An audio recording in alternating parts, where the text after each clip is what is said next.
everybody. Ari here, and I am still a little new by throw down. I'm going to do a little bit of a talk on taking care of your body, and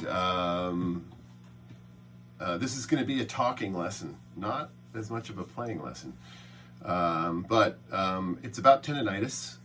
And I was doing a little bit of pointers for Steve, who I'll tag here, and I noticed he mentioned he had tendonitis. I was kind of like harping on him a little bit for practicing really fast, which is great. You want to practice fast, right? I mean, everybody probably wants to learn how to play fast. The trick is to play fast. You want to practice slow. But I digress. Carpal tunnel syndrome and tendonitis. Steve said he had suffered from carpal tunnel or tendonitis. And I can totally sympathize because I've had it before. And it was really difficult. Very emotionally and physically difficult. 6 months out of my life, I couldn't play the guitar. It's the only 6 months I've ever went in my life from age, probably 11, that I've gone 6 months without playing. Side note, I did say that I was going to make an announcement, and I'm very excited to do that today. I feel ready to say what's going on. And I think you guys are going to be interested. I will make the announcement at the end of the video. So watch this video, and at the end there'll be an announcement. I'll just give you a hint. It involves travel, and it involves quarantining and COVID testing, and it's really exciting stuff. But back to tendonitis. I have exercises. I have one exercise that has changed my life. When I wasn't able to play, I went and sought out all kinds of help, and I found a classical violinist. And as you can imagine, classical music, they have a lot of information, education, a lot of stuff. So anyway, she showed me, she was a physical therapist and a classical violinist, and she showed me this, this amazing thing. So basically, what you need to do this, to take care of your body, to preventatively learn how to practice properly, and if you are in a pinch, if you have tendonitis, this will help you get out of it. I mean, it helped me get out of it. And so anyway, there's gonna be a lot of talking here. I'm gonna talk a lot. So if you want to know about this stuff, I want you to know. This is something you want to know. So what I learned from her is basically like this. You're going to go like that, okay? I want everybody, if you're watching right now, you can be holding your phone, whatever, just try this and keep trying it and never stop doing this. Take your hands and just completely shake them. Shake them, shake them, shake them, shake them, shake them, shake them, shake them, shake them. And relax your hand completely. And when your hand is relaxed, I want you to feel how your thumb and your middle finger want to go together. This is your most natural, skeletal, least amount of tension position. There's no muscle that has to be active when you do this. Side note, they also teach this in Reiki, this type of thing. In Reiki, that you just totally relax and you feel the energy of your hands. So this is good stuff. You're gonna relax. And if you look at my hand, my thumb and my middle finger, they're not like aligned, but you can feel it. You can actually feel these two fingers go together, okay? So when you have that feeling, I did it again, I don't think I need it. When you have your hand like this and you feel your thumb and your middle finger go together, you want to maintain that position and then go to the neck, okay? So you're gonna say, here's my hand, totally relaxed, middle finger and thumb. I'm gonna move my hand around in this exact relaxed position. And I'm gonna put my thumb on the back of the neck, okay? So your thumb's gonna be right in the middle of the neck, on the back of the neck, okay? And your hand is just gonna be in the same position it is here. Very important, okay? Now, like I said, your middle finger and your thumb go together, right? So now I want your middle finger and your thumb, no matter where you put your thumb on the back of the neck, your middle finger is always gonna be aligned with it, okay? Always all the way up and down the neck. Perfectly middle finger and thumb aligned. Totally relaxed, okay? Totally relaxed, thumb and middle finger aligned, okay? There's a lot of benefits to this, okay? So I really hope you can tune in if you're interested in your health, your longevity for playing, or if you have pain. It's gonna be a lot of learning to relearn how to play this way. But it's a lot better to relearn now than after you can't play for 2 months, 3 months, 4 months because you did it wrong, you hurt yourself, and you gotta dig yourself out of that ditch. So, you know, how do you normally hold the guitar when you play? Play a bit and kind of just pay attention to how you normally play. Play whatever, you know.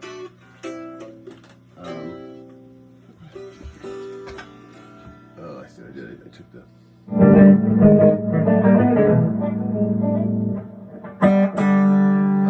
I'm just going to look for a pick.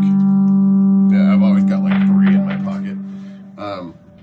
Okay, so when you normally play, you know, your normal playing position, I bet it's not as cool as this one as far as your range. If you have your thumb on the back of the guitar like this, watch how much range I have. My thumb is still in place. I can get up to like, I'm on the 7th fret. I can get up to like I don't know what that is, the 17th fret, and I can go all the way back. You know what I mean? I'm not gonna play with the back of my finger, but you know what I mean? You got all this, you've got a lot of range, okay? So you don't have to, you know, if you're playing, I don't know an example of what I would do, but you know, if you're playing and you're,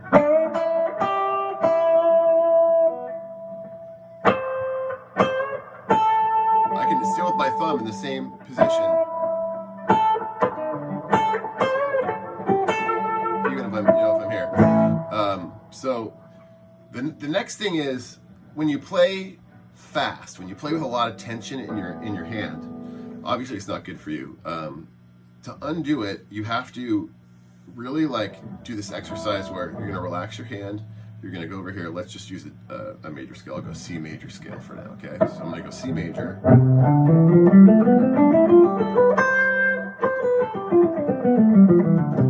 Okay. I'm gonna play the first note, and the exercise is this. What's the lightest you can play and still have the note sound?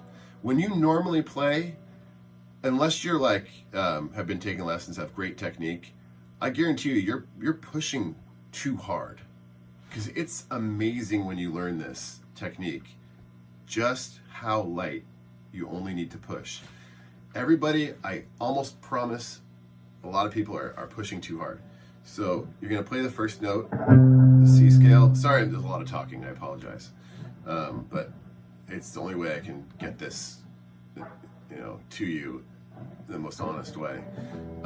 So you're gonna push the C note. So what's the lightest? So if I press this light, I get no note.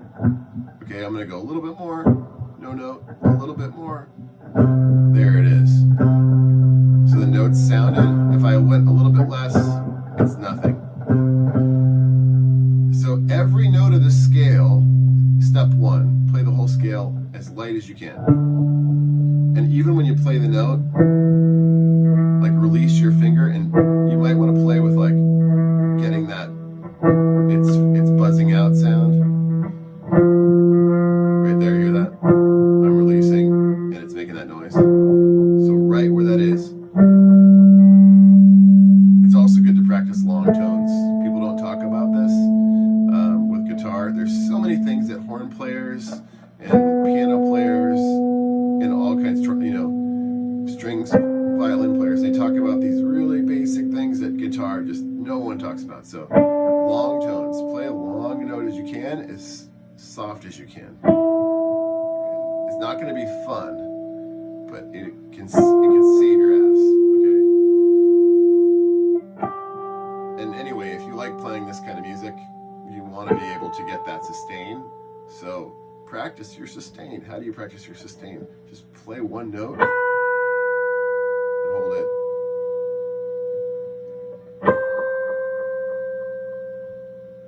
So really, I'm pressing as light as I possibly can. Now, if you don't know the scale, like Steve was working on You and Joe myself, so So what's the lightest you can play? Now, the other rule is you want to be as close to the fret as possible without touching the fret. So if I'm going to play this note here, right? Let's go down the neck. If I'm going to play a C, right? I don't want you over here. That's extra energy, and it's just not as good. So you want to be as close up. The rule is as close to the fret without really being over it. You can hug it. You can really just hug it, right? So for this exercise, I would go really slow, always conscious of your hand being like that.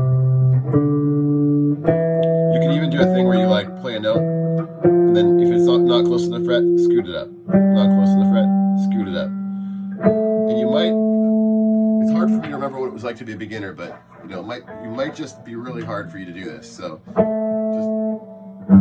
another thing is, if you don't have the scale, you can play a chord, and you can play as lightly as you possibly can on the chord. So, again, I'm not getting any sound, I'm getting sound. And this technique, I never stop using it. I'm playing very light, always with my thumb aligned. So yeah, that's the thing. And when I'm just telling you right now, when I had tendonitis and I had to get out, I had to relearn by playing this, and I had to slow myself down, and I had to play like this, and I could do at first 5 minutes a day, and then 10 minutes a day, and then 20 minutes a day, and by the time I could play again, believe me, I was praising the Lord.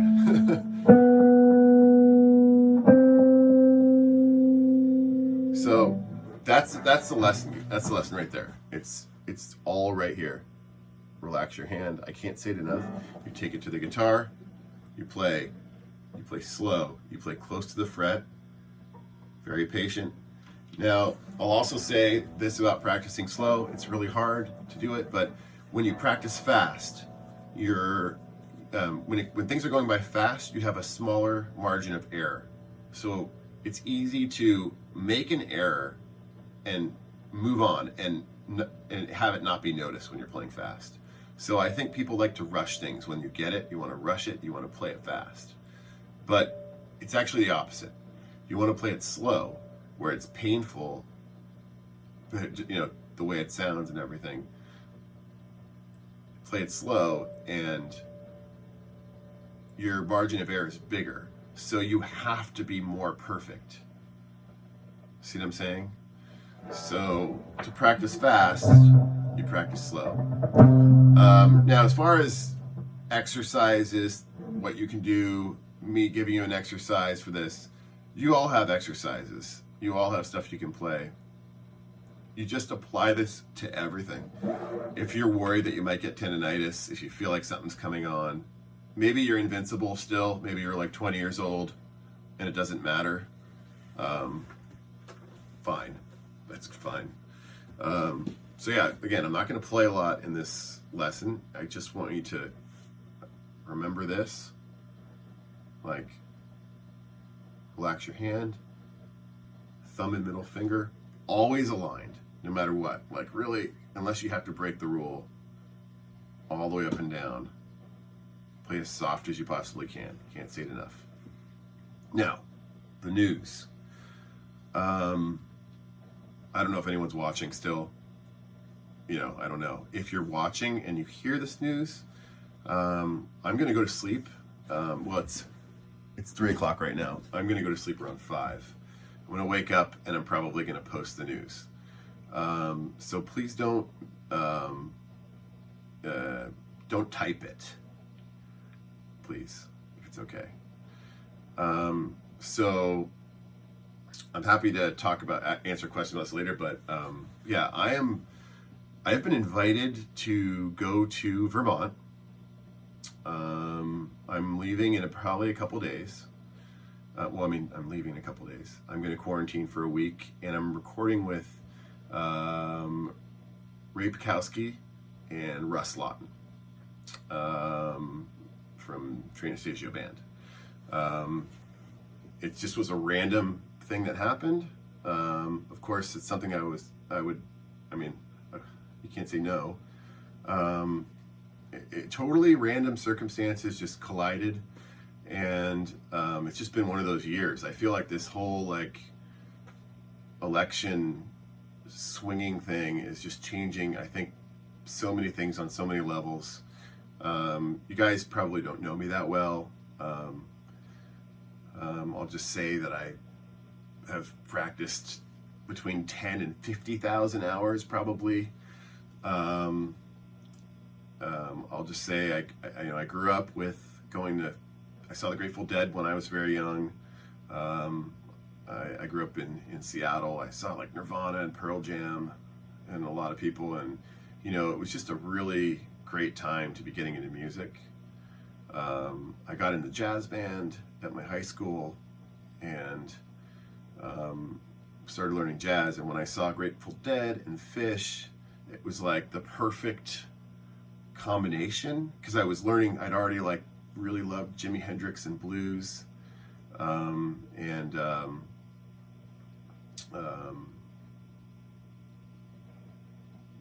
just going to see these bands changed my life, and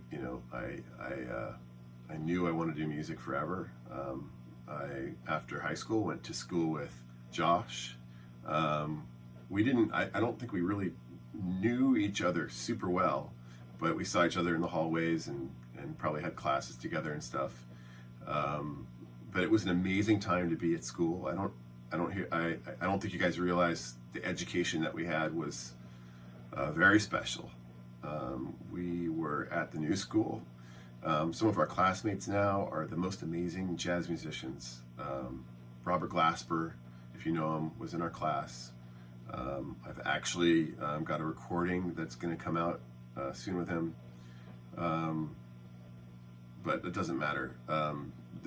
There was all these jazz musicians that were in their 60s, 70s, and 80s that lived in New York, that were old, from the original, John Coltrane's bass player was one of my teachers. I don't know if Josh had him. You took a Miles Davis class, and it was someone who played keyboard in his band. You took a class on Jaco Pastorius. It was the keyboard player from his band that was teaching the class. Cyril Baptista was there. Jimmy Cobb was there from Kinda Blue. Miles Davis, he was a professor there. Kenny Warner was there. It's just a huge list. And so, I'm so blessed that, I grew up being able to see so many of these bands in their prime. You're probably curious about how I got this.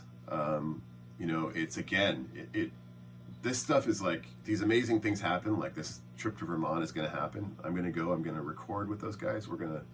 I'm going to bring a couple songs, and they're going to bring some songs. We're going to see what happens. It just kind of came about with. I don't think it would have happened if there was no COVID. I think just it's COVID, and there's an opening, and it just happened. But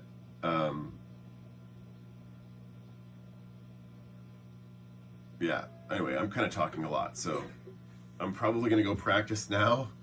I've got a lot of stuff to do. I'm going to write a bunch. I really appreciate this group so much. I really want to thank Josh so much for doing it. You know, I look at I don't even used to go on Facebook. I hated Facebook. Just for like maybe some things, like, you know, you have to go there, you post your shows, but you know, all my notifications that I look at has been this group, and I really am glad that I can have you guys through this next phase I'm going through, this you know, just someone to talk to,